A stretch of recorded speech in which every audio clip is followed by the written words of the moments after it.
Hello, everyone. Thank you so much for coming. My name is Alexis Foster. My master's research was on the behavior analysis for bighorn sheep and mountain goats at Mount Evans, Colorado, for the purpose of disease mitigation. A little walkthrough for my presentation. For my introduction, I will be giving a background at Mount Evans as a location. Next, I will follow up with a background on my partner, the Denver Zoo. Continuing on, I will talk about my methodology and how I conducted my research. From then, I will go into my results, following my conclusions as well as my suggestions, and finishing up with my own personal reflection. To begin, Mount Evans is located in Clear Creek County, Colorado. It is the 27th highest peak in North America and the 12th highest peak in Colorado. It also boasts to having the highest paved road in all of North America, known as the Scenic Byway. At over 14,000 feet, Mount Evans is classified as a tundra biome, meaning that it has the lowest annual temperature as well as the lowest annual precipitation amounts. Above tree line, Mount Evans flora and fauna also have to be cold adapted and cold resilient for the winter months.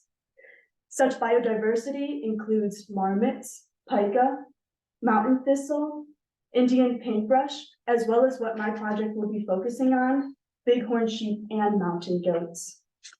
I conducted my research at two locations at Mount Evans.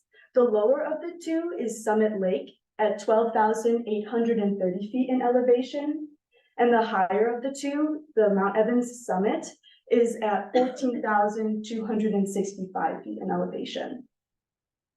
Here is an aerial view of where I conducted my research. At the top of the figure, you can see Summit Lake.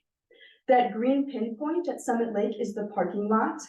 My research conducted was from the parking lot to the Chicago Trails Overview Trail, as well as the overflow parking lot, which is the beige patch to the right of the pin. Following that, the road leading up to the summit, Mount Evans summit, is at the blue pinpoint. The blue pinpoint also signifies the parking lot at Mount Evans. My research was conducted at the summit from the first switchback to the parking lot, as well as the summit shed ruins, which you can see right below the words of Mount Evans here. As I mentioned before, there is abundance of biodiversity at Mount Evans. Figure 2 is showing two marmots leading from their burrow in the warmer months of July. Figure 3 is mountain thistle. Due to its bulbous seed as well as its abundance at Mount Evans, many tourists and visitors assume that mountain thistle is invasive, but is one of the few native thistles to Colorado, and Mount Evans is a wonderfully protected habitat for this plant. Figure 4 is Indian paintbrush form blooming near the Summit Lake. And figure 5 is two ravens on the side of the Scenic Byway. With this abundance of biodiversity that is also cold adaptive, why is my research focusing on bighorn sheep and mountain goats? The main answer is disease, specifically pneumonia. Now, pneumonia was discovered in America in the 1990s, founded in Australia about 30 years prior. Some of the symptoms to pneumonia include coughing, sneezing, and diarrhea. It is transmitted through contact with the bacteria, such as similar foraging areas or close proximity to a diseased animal. Multiple bacteria lead to pneumonia. Pneumonia settles in the lungs through a suppressed and weakened immune system. One of the main leading bacteria that research is finding is Mycoplasma pneumoniae.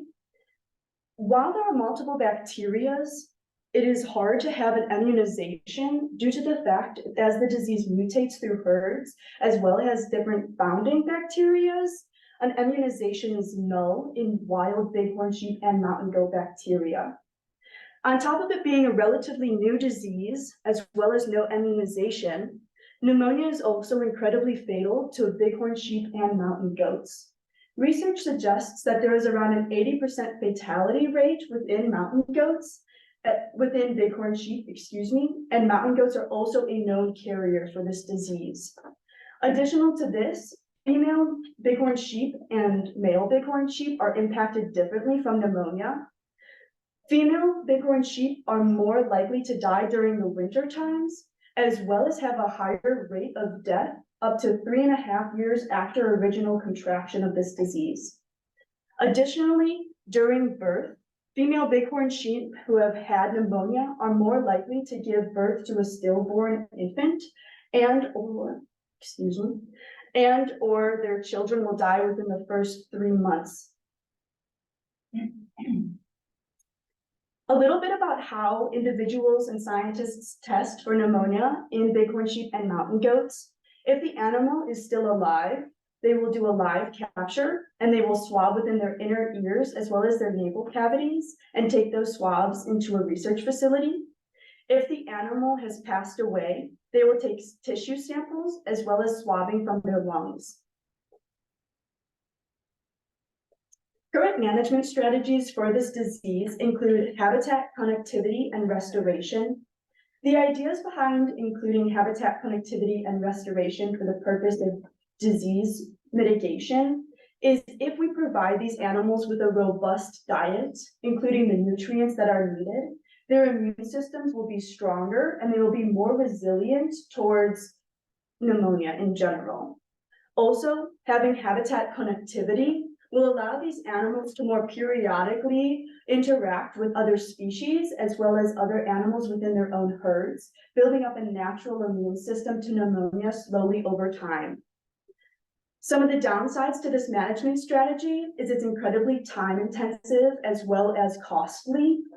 Additionally, as you know, with urbanization, there is less habitat for wild herds present in North America. This management strategy is not applicable to Mount Evans due to the fact that it is already a protected area and there is already habitat connectivity and restoration actions being applied. The second management strategy is the reduction of domestic and wild herd interactions. Domesticated goats and sheep are a large contraction and host for the disease pneumonia. So when wild herds are interacting with them, they have a higher chance of contracting pneumonia themselves. One of the thought processes behind this is working with stakeholders such as herders, as well as including fencing around the area to reduce the wandering of domesticated herds. This management strategy is mostly costly and timely and requires a lot of work on the herder's end. It is also not applicable to Mount Evans due to the fact that it is a protected area and we're not going to be encountering any domesticated goats or sheep at this area. So how is Mount Evans actively trying to have disease transmission mitigation? Some of the actions to reduce this include the United States Forest Service has stopped salt licks. Salt licks are a way for animals to get minerals that are necessary for their diets. But at Mount Evans, when placed, it turns out that it actually transmitted the disease at a quicker pace. As I've mentioned before with the contraction of pneumonia, if an infected sheep or goat licked the salt lick and a healthy sheep or goat followed, they were at a higher risk of contracting pneumonia due to these salt licks. While they placed the salt licks away from human interactions, it also required the animals to congregate in close proximity, which also increased the chances of pneumonia being spread. The second action that they've done to reduce the spread is they've prohibited the application of de-icer on the roads. As I've mentioned before, the scenic byway is the highest paved road. And also due to Mount Evans being at such a high elevation, it snows more frequently. So de-icer was applied at a higher frequency than normal roads that we would see on the Front Range. What attracts bighorn sheep and mountain goats to de-icer is magnesium chloride. As I mentioned before, minerals attract these bighorn sheep and mountain goats because that is the limiting factor in their diets. And so the United States Forest Service unknowingly was attracting bighorn sheep and mountain goats towards roads, which interacts with them with vehicles as well as close proximity to humans, which raises their stress levels. Additionally to that, same with the salt licks. This was a hotspot foraging area. So if diseased animals were foraging in this area, they were more likely to spread the disease, as well as close proximity. Even with these actions, there are still issues present at Mount Evans. The animals are still congregating near high human activity, as well as other herds and species within themselves at Mount Evans. And this is where my research comes in on how to mitigate this congregation of animals. Mount Evans is a very interesting balance between wildlife and human interactions. Mount Evans can boast to having over 200,000 visitors every year. These large crowds, while there are signages asking individuals to stay away from wild herds, they are approaching, trying to pet or feed or to take photos with these animals. This can cause stress to these animals. A study done by MacArthur was a heart rate monitoring study, and they studied bighorn sheep and what elements in their natural interactions elevated their heart rates. And he found that the highest two were close proximity to dogs as well as humans. This can lead to high stress, which leads to a weakened and suppressed immune system, which then again continues the negative cycle of pneumonia being transmitted. Here is an example at Summit Lake of a human-wildlife conflict. Within this figure, you can see a wild herd of bighorn sheep, as well as to the right, visitors and tourists who are too close to this animal for comfort, trying to take photos and get a better view. This herd also consists of lambs, juveniles, and adults, resulting in various stress levels from mothers protecting their lambs, as well as lambs not understanding human interaction. So on top of this, we also get different levels of stressors between the animals here.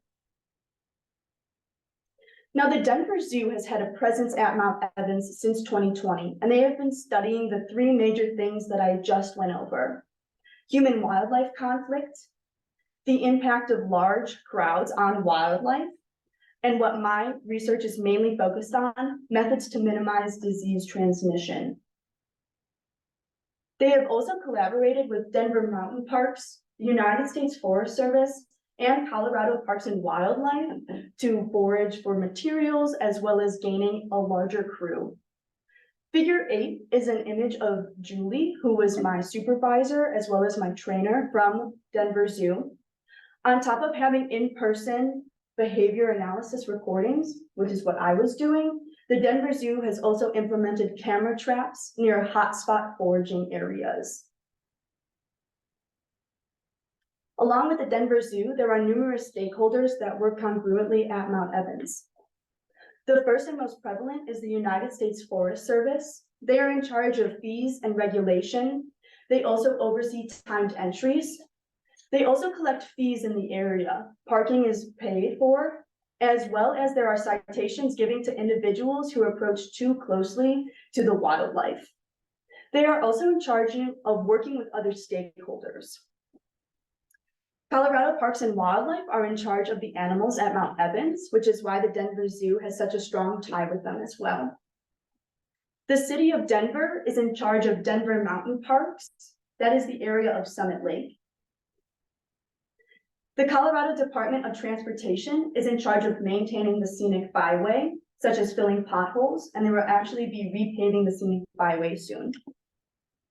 And finally, as I mentioned before, the Denver Zoo conducts research at the mountain and also has informational booths for visitors. They will lay out such examples as different furs for mountain goats and bighorn sheep, as well as variations of skulls. They are informing visitors of the differences between them, as well as safe practices for wildlife interactions. They also conduct social science surveys at Mount Evans, such as asking individuals, how close is too close? A safe distance away from wildlife should be around 2 school buses in length. Now I will continue on to my methods and how I conducted my research. An overview of my timeline. I started with my zoo training. For the month of May, I trained at the Denver Zoo, understanding definitions of behaviors that we were looking at, as well as learning how to study one focal animal. I would study various ungulate herds at the Denver Zoo to learn how to track and trace a focal animal. This was also the time where I obtained all of my materials, such as my researcher vest, my pass, my research pass that allowed access to Mount Evans, as well as a timer. Next, I had my day in June at Mount Evans training with Julie, as you saw photoed. Julie was nice enough to explain the dimensions of my research, where the boundaries were, both at the Summit Lake as well as the summit. And she ensured that I was conducting research properly and effectively for our project. Then from June to September, I conducted my resource use observations. I stayed at the Denver University High Altitude Lab when I was conducting research. And then finally, in September and October, I analyzed my data and I created my end deliverables, which I will be talking about shortly. Figure 9 is an example of my resource use data sheet. Each focal animal would receive one sheet. There are 4 main categories that we were looking at: foraging and licking in parking lot or road, licking buildings, licking natural areas, as well as other behaviors. I would watch one focal animal for a total of 10 minutes. And at the intervals of every 22nd, I would mark down the behavior that that animal was exuberating at that moment. Additional to this, I also filled out some information about the animal and the area. I filled out the date and the time of the study, as well as the species, the herd number, a breakdown of the herd, how many lambs or kids, which are animals under 1 year old, how many yearlings, which are animals 1 to 2 year old, and how many adults, which are 2+ year olds. I also would write down the GPS coordinates of where the observation started and a location of the description. On top of these data sheets, at the end of every research day, I would fill out one all-occurrence sheet. This allowed me to write down some more notes about the human-wildlife conflict that I experienced during that day. I would mark down if I noticed any sickly animals, as well as if I saw any humans approaching too closely to the wildlife. If I saw any animals, especially bighorn sheep and mountain goats, within 100 yards of each other due to the high transmission, as well as I would mark down all of the animals that I saw that day. Once all of the in-person data was collected, I uploaded my own research as well as all of my other co-workers' research into an Excel sheet, which I then analyzed that data and created my final write-up. Additional to that, I also created an ArcGIS map to better visualize and present to stakeholders about the most frequented foraged areas. Now, to show you those results. This is a table, part 1, showing of all of the behaviors and the recorded behaviors in a breakdown. As I mentioned before, there were 4 main categories. The first one being foraging or licking a road or lot.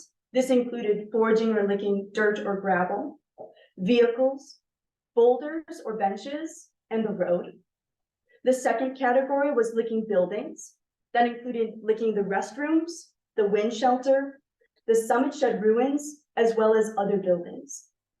The third category was foraging and licking in a natural area, which consisted of a natural area less than 5 feet from a road or a lot, 5 to 30 feet from a road to a lot, and more than 30 feet from a road to a lot.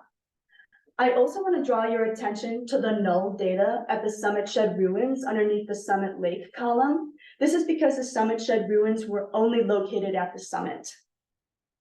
I will continue on with a breakdown of the most frequent as well as the least frequent to give more information about this data later.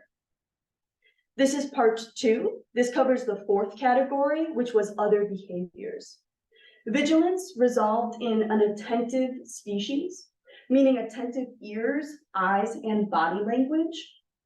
Resting was either laying down or standing at a relaxed body position with relaxed ears and eyes. Walking or running. Agonism, which is any aggressive behavior, such as headbutting, head down, and kicking at the ground or charging. Affiliate, which is beneficial actions such as nuzzling or nursing. Not visible, and finally our totals. As you can see, there are 2 categories for agonism, one at the 20-second scan only. When we were taking our behavior use, research, we only marked down what the animals were doing at that 20 seconds. Because agonism is relatively quick, the Denver Zoo and I wanted to mark down all agonism during the recordings as well. So we created a separate column where we did tick marks. Either the focal animal exhibited agonism or the focal animal got agonism exhibited towards them. So it's important to note the jump. As you can see, when we did it only at 20 seconds, it seems relatively low, but when you look at all agonism, it is relatively high. Agonism also leads to stress for the animals as well as possible injury, which can also result in a weakened immune system and thus result in disease transmission again. This is a comparison of the most frequented behaviors both at the Summit Lake and at the summit. The first behavior was resting, which has its pros and cons due to the fact that resting near high vehicle areas as well as high human trafficked areas can be teaching lambs and kids behaviors that are not beneficial for themselves.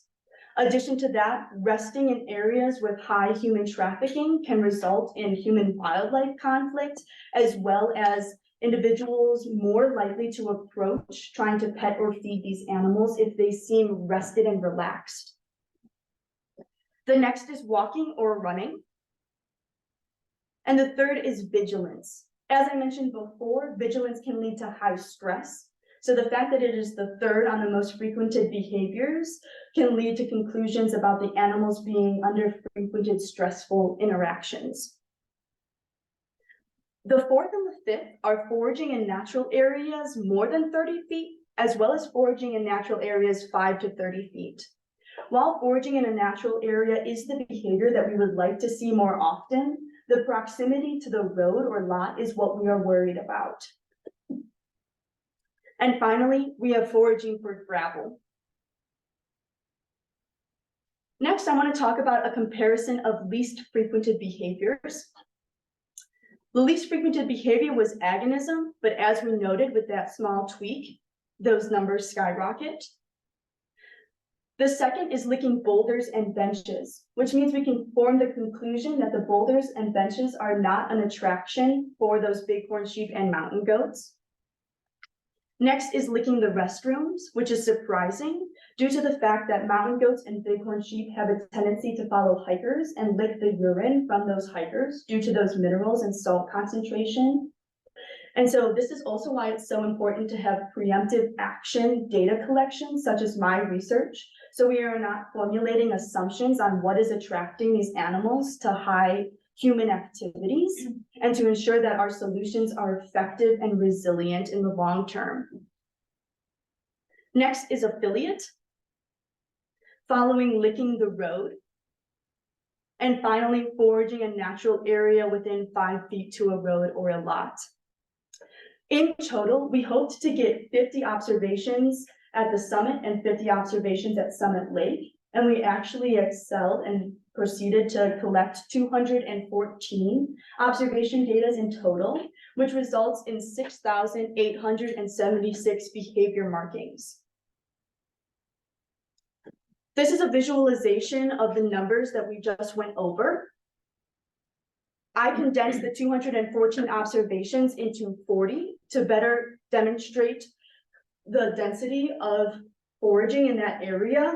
If the GPS location was within the hexagon, I condensed that into the area. A dark green represents high density of foraging, and a light green represents a low density of foraging. A closer image of the map at Summit Lake. The darkest green hexagon here is the parking lot at Summit Lake, which includes gravel, vehicles, the restroom, as well as natural foraging areas available for bighorn sheep and mountain goats. The next two darkest hexagons are along the Chicago Lakes Overlook Trail. This includes gravel as well as natural areas for these animals to forage. The three hexagons along to the right-hand side of the image is from the overflow parking lot. You can see the Mount Evans Road cutting through this area, as well as at the top of the image, the Mount Evans Trail. This is area for individuals to walk from Summit Lake up to the summit. As you can tell and imagine, this is a very highly frequented area for visitors as well as tourists. A closer image of the summit. The darkest green hexagon in the center of the image is also the parking lot. The parking lot includes gravel, paved area, as well as a natural foraging area. The next two darkest hexagons to the right include the summit shed ruins within that area. The farthest hexagon to the left is going to be the first switchback where I conducted my research, and the small trail leading up to the 14,254 feet is a walking trail for tourists and visitors to walk up if they so choose. I now want to draw some conclusions from this research. The most frequented observation location, both at Summit Lake and at the summit, was the parking lot. As I mentioned before, it's vital that we do not include our assumptions in why these areas are attracting these animals. My research is going to be a part of a larger scope. It is going to be overlaid with soil sample data taken from 2021, as well as surface sample data taken from 2023. A combination of these three is going to be able to pinpoint better what exactly is the attractant for these animals. I also wanted to identify some opportunities for change that I personally witnessed throughout my experience and research.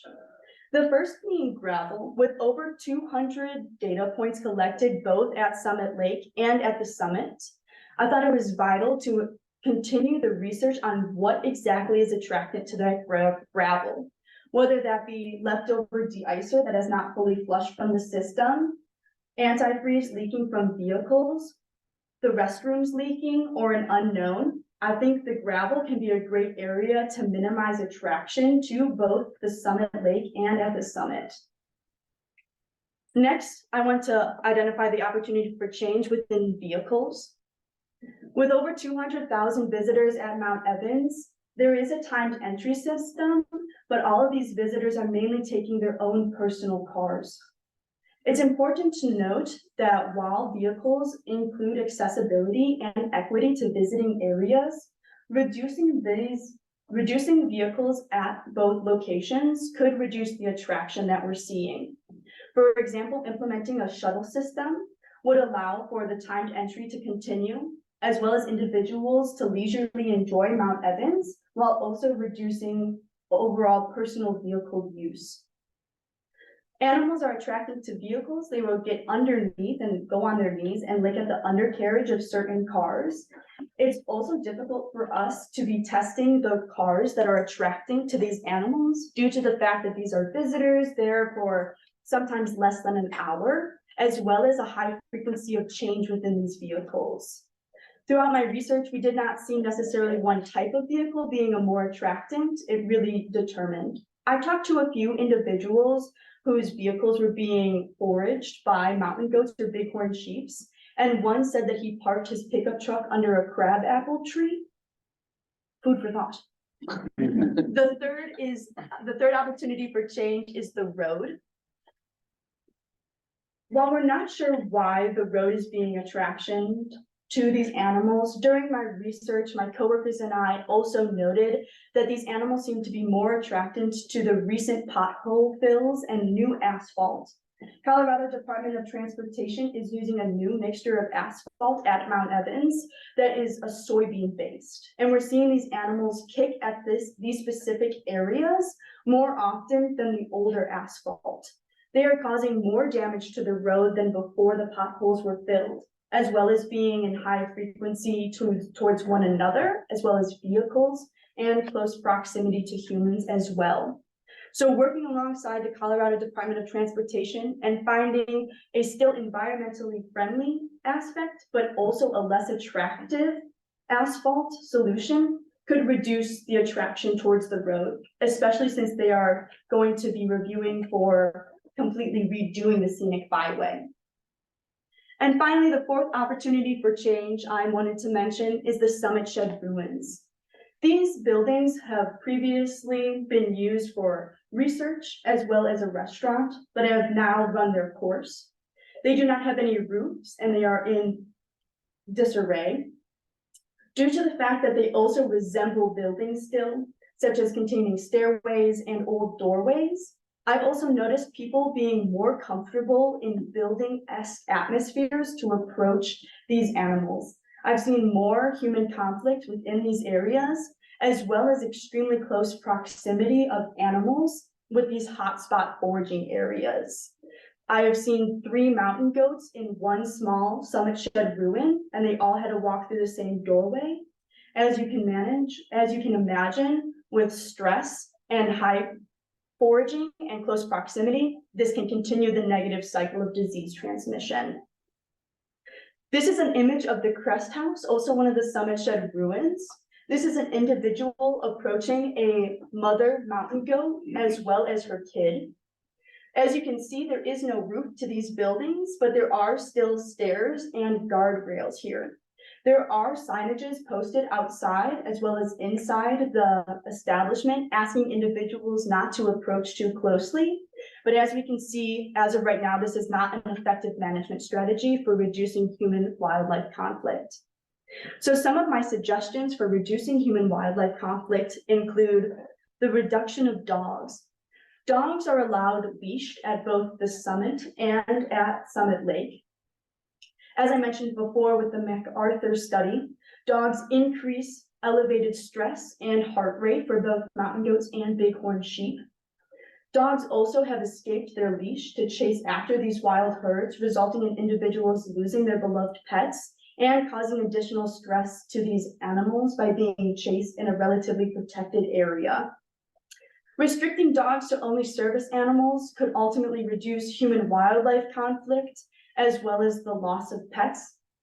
In addition, individuals who take their dogs off of the trail and/or do not pick up after their dogs are negatively impacting one of the most fragile biomes here in North America.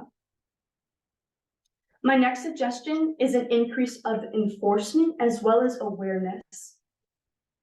The United States Forest Service is in charge of giving out citations to individuals who approach too closely to animals. Within large crowds and crowd mentality, it is incredibly difficult for one person who is normally split between the summit and Summit Lake to maintain and enforce citations for all of the crowds, especially during timed entry. Increasing enforcement awareness, as well as staff to enforce these citations, could reduce human-wildlife conflict and reduce stress for these animals at Mount Evans and the summit. And thirdly, an increase in accessibility and equity. Because Mount Evans is such a highly frequented and noted as a must-see in visitation websites, providing multi-language signage could ensure that all of our visitors at Mount Evans have an equal experience. They're also all aware, and the language barrier for understanding how to interact with wildlife would be minimized. Also, for those with visual impairments, providing an audio information and/or for individuals who are interested in more information at Mount Evans could be beneficial. I do want to note that my research did not note any current recorded disease within bighorn sheep or mountain goats, but both of these populations are recovering from an outbreak of pneumonia that occurred 2 to 3 years ago. As I mentioned before, a female bighorn sheep is more likely to die 3.5 years after contraction. So we're still very closely watching these populations.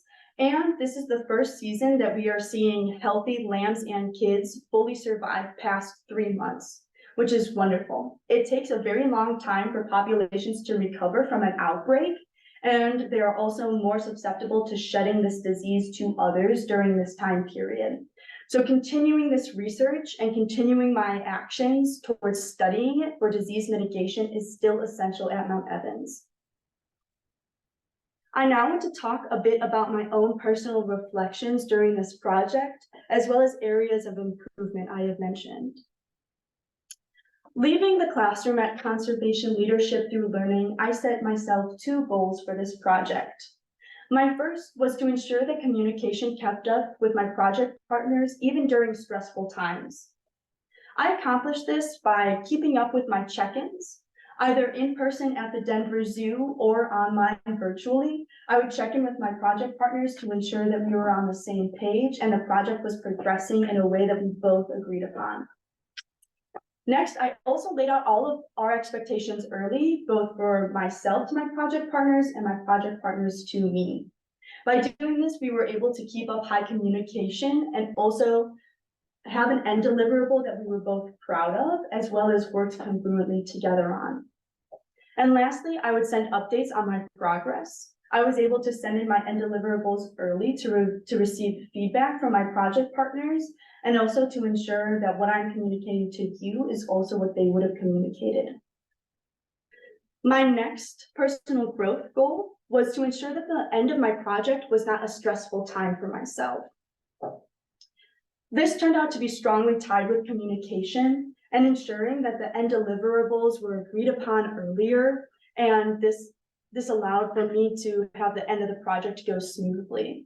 I also set SMART objectives for myself, which stand for specific, measurable, achievable, realistic, and timely. So being able to have a specific timeline of the objectives that I wanted to complete, I was able to utilize time management and space out my research as well as my analysis of the data. As for project reflections, I thought that this project was great in growing and honing in my leadership skills. Being able to train individuals for resource use has allowed me to be a better leader, as well as work on my communication skills. Also, having the individuality to create my own end deliverables that are both resilient and effective solutions have allowed me to be a leader and think about the effect of this data and how it's going to be applied. I also was able to work with an established team at Mount Evans in a leadership role, which allowed me to work on congruity within a team, as well as being able to work on my communication skills as a leader. I also want to note that I thought my project was a wonderful integration of a larger project. Due to the time of allocation of 6 months for this project, my project partners and I were able to delineate a doable and achievable part of my project. Being able to apply it also to the soil sample data and the surface sample data allowed me to fully focus on the research data and the behavior use without being overwhelmed upon what the greater outcome was. One area that I would tweak for my project is the GPS coordinates. While I noted the GPS coordinates at the very start of the observation, I would make it more specific and write down the GPS coordinates for these broader overarching terms for foraging, such as gravel. Within the parking lot areas, gravel is all around as well as on the path. And marking down the GPS coordinates for that gravel area would allow me to make a more specific and direct map that showed even the hotspot areas within the hotspot area. This also applies to natural foraging areas as well as other buildings. Overall, I thought my project went incredibly smoothly, and I'm extremely proud of how the end results have reflected on the skills that I have been honing in on during conservation leadership, as well as my work with my project partners. I also want to note that there is a name change. Mount Evans is being changed to Mount Blue Sky. As we enter a new area of conservation, it is important to take a step away from negative connotations of conservation. While it is important to realize the negative history, as well as the negative actions of others brought upon to other communities, giving respect to these names is not how we want to continue on with conservation. And by changing to Mount Blue Sky, we are able to respect the communities that were negatively impacted in the past, as well as create a new step forward in conservation. I want to say thank you all for coming to my presentation, as well as a large thank you to the Denver Zoo, especially to Julie, Molly, and Stefan. Thank you for all of your guidance, as well as your patience and acceptance during this project. I also want to thank Colorado State University, especially Dawson and Brett, as well as my professors, as well as my classmates. Thank you for checking in on me and pushing me to be the best leader I can be. Also, to all of my friends and family, I appreciate all of you and your love and support. And thank you all for listening to my presentation.